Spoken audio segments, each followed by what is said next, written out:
అయ్యి బాబాయ్, గోదావరి జిల్లాలో మర్యాదలు మామూలుగా ఉన్నాయి. వెస్ట్ లో అడుగు పెట్టావు లేదు. అయ్యి బాబాయ్, ఫుడ్, స్వీట్లు, డ్రింక్స్, జ్యూసులు, డ్రింక్స్ అంటే అడిగా. సో బాగా తిని కరెక్ట్ గా తనుకొచ్చే టైంకి కొద్దిగా స్లీపీగా ఉంది, నిద్ర వస్తా ఉంది అనమాట. అంత బాగా మేపారు దారి పడుకుంటా. ఎమ్మెల్యే గారి ఇంట్లో కూడా మళ్ళీ స్నాక్స్, మంచి ఛాయ్ తాగి బయలుదేరాం. సో ఫస్ట్ ఆఫ్ ఆల్ ఈ సంక్రాంతికి కూడా మళ్ళీ ఒక మర్చిపోలేని విజయాన్ని అందించారు. ముందు ప్రేక్షకులందరికీ థ్యాంక్ యూ. మన శంకర్ ప్రసాద్ గారు పండగకు వస్తా అన్నారు, కానీ మీ అందరూ నిజమైన పండగ తెచ్చారు థియేటర్స్కి వచ్చి. సో థ్యాంక్స్ టు ఆడియన్స్, మీకే. అలాగే చిరంజీవి గారు గత వైభవం అంటే ఆయన స్ట్రాంగ్ ఏరియా, ఫ్యామిలీ జోనర్ కానీ, పాటలు కానీ, ఫైట్లు కానీ, ఇవన్నీ ఉంటే ఒక సినిమాలో మిక్స్ అయి ఉంటే ఆ సినిమాలో అద్భుతాలు క్రియేట్ చేసింది బాక్స్ ఆఫీస్. నేను ఆ చిన్న ఫారంలోనే వాడాను.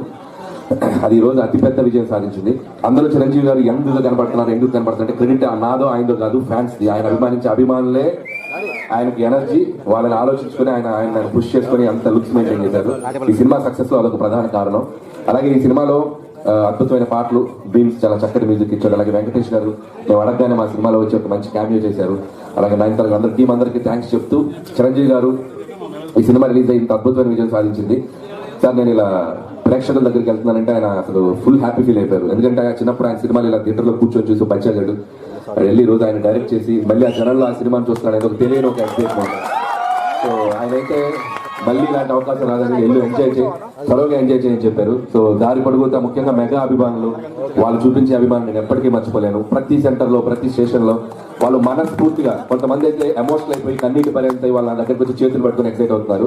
ఇన్నేళ్ళు చిరంజీవి గారిని మేము ఇలా చూడాలనుకున్నాను, ఒక అద్భుతమైన ఫీలింగ్ చెప్తుంటే నాకు చాలా హ్యాపీ అనిపించింది. సో పేరున మెగా అభిమానులకి, అలాగే సినిమాని మంచి సినిమా ఇస్తే ఆదరించే ప్రతి ప్రేక్షకులకి, అందరి అభిమానులు, మిగతా అభిమానుల ప్రేక్షకులు అందరూ వచ్చి చూస్తున్నారు సినిమా అభిమానులతో పాటు. సో వాళ్ళకు కూడా థ్యాంక్స్ చెప్తున్నాను. సంక్రాంతి రెవెన్యూలో 3 వంతుల రెవెన్యూ తీసి ఈ సినిమా పక్కన పెట్టారంటే నిజంగా మీ ఆడియన్స్ అందరికి హ్యాట్స్ ఆఫ్. 3 వంతుల రెవెన్యూ వచ్చింది. ఇక థియేటర్స్ ప్రాబ్లం అని పాప అభిమానులు పెడుతున్నారు మెసేజ్లు. ఏం పర్లేదు, సెకండ్ వీక్ ఉంది, ఈ సెకండ్ వీక్ లో మిగతా ఆ వంతు కూడా కొంత రాకుంటూ వస్తాం. సో ఇంకెంతకంటే మాటలు లేవు. ప్రతి సంక్రాంతికి మీ ఇంటికి అల్లుళ్ళు వస్తారో ఎవరు వస్తారో నాకు తెలియదు, కానీ ప్రతి సంక్రాంతికి అనిల్ ఎప్పుడు వస్తారు మీకు ఓకే కదా. సో చక్కగా సినిమా చూడండి, కుటుంబంతో వచ్చి అమ్మ నాన్న, అమ్మమ్మ, నాన్న, తాతయ్య, పిల్ల జిల్లా, అన్న, వదిన అందరూ వచ్చి సినిమా చూసి మీ అందరూ కేరింతలు కొడుతుంటే అదే నాకు పెద్ద టానిక్, అదే నాకు పెద్ద ఎనర్జీ. ఇక సంవత్సరం అంతా మెమరీస్ తో మళ్ళీ ఒక మంచి కథ రాసుకోవటం, మళ్ళీ సినిమా తీయటం. అమ్మా